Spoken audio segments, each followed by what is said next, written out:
Nabodol ako dito mga pare koy. Tingnan nyo naman. Bumili ako ng leather repair patch. Tapos, nung idinikit ko na ay wala pa isang linggo, ganito na. Natatanggal. Kahit anong din ko, ayaw na kumapit. Samantalang doon sa ina-advertise nila napakaganda ng kapit. Yun, ganito lang pala yun. Nabodol ako. Napakaloko. Kaya lang, sige lang. Hindi ko pa alam kung anong dapat gawin dito.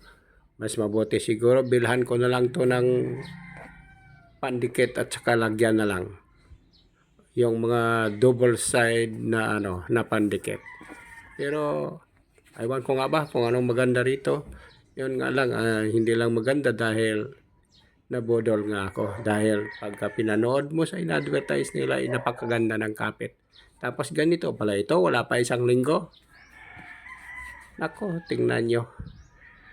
Natatanggal na. Kahit idiin mo, ayaw na kumapit. Ilagyan ko kasi ng ganyan kasi umpisa nang nabibiyak-biyak tong cover ng upuan. Ng aking upuan. Kaya lagyan ko sana para matakpan man lang dahil wala pang budget ng pagpa-repair ng buo. Yon pala, ganito lang yon. Isang linggo lang. Natatanggal na. At kahit ilagay mo pa ulit, ayaw na kumapit.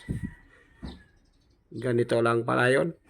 Sa pag pinapanood mo doon sa ina-advertise nila ay napakaganda naman. Yon pala, ganito lang. Kaya ayaw ko na